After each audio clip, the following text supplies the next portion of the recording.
আসসালামু আলাইকুম। সবাই কেমন আছেন? আশা করি সবাই ভালো আছেন। আজকে আমার নাইট ডিউটি, কিন্তু মনটা ভীষণ বিষণ্ণ। রাউন্ড হয়ে গিয়েছে। আমি খাওয়া দাওয়া করলাম, এখন রমজান মাস। সেহরিও নিয়ে এসেছি, সেহরি করবো আর একটু পরে, হয়তো 3:30 4টার দিকে। যাই হোক, মানে সব মিলে না মনটা অনেক বেশি খারাপ। রিসেন্টলি একটা ঘটনা ঘটলো, একটা মেয়ের গলা কেটে দেওয়া হয়েছে। সেই কাটা গলা নিয়েই, সেই অর্ধ কাটা গলা নিয়েই সে মানে হেঁটে হেঁটে আসছে বাঁচার জন্য। সে কিন্তু মানে মানে সেই ছবিটা যতবার আমি চিন্তা করছি, আমার জানি না, আমার চোখ নিজের অজান্তেই ভিজে যায়। আপনারা যারা আমার ভিডিও ফলো করেন সবাই জানেন যে আমার একটা মেয়ে আছে, আমার মেয়েটার নাম মার্লিন। এখন এই ধরনের ঘটনা দেখলে আমার মেয়েকে নিয়ে আমার তো খুব টেনশন হয়। এবং যে মানুষটা এটা ফিক্স করে, সেটা মানে তার ব্যাপারেও আমার কিন্তু মানে তাদেরকে নিয়েও আমার খুব খারাপ লাগে তাদের জন্য। হয়তো তারা আমার পরিচিত কেউ নয়,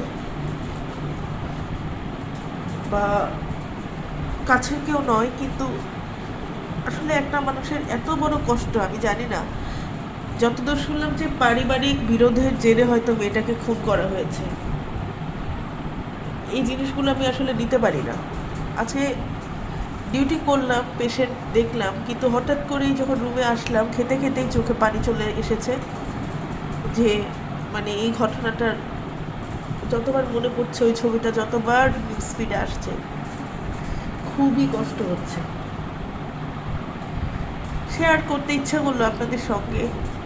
আপনারা যারা আমার ভিডিও দেখবেন, সবার কাছে এই রমজান মাসে আমার এটাই রিকোয়েস্ট, সবাই চেষ্টা করবেন লাইফে সৎ থাকতে, মানুষকে সাহায্য করতে, কারো উপকার করতে না পারলেও ক্ষতিটা না করতে। একটা বাচ্চার উপরে আসলে নিজের জিঘাংসা মেটাবেন না। এটা খুব মানে নিজের কুপ্রবৃত্তি। আপনার একটা নির্মল প্রাণের উপরে কেউ যদি মেটান, একটা নির্মল প্রাণ যে পবিত্র ফুলের মতো, জানি না আল্লাহ তাআলা কি কঠিন শাস্তি তাদেরকে দিবেন।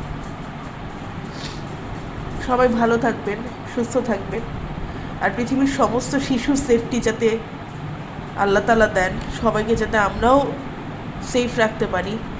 নিজের সন্তানের দিকে খেয়াল রাখবেন, ভালো থাকবেন। আল্লাহ হাফেজ।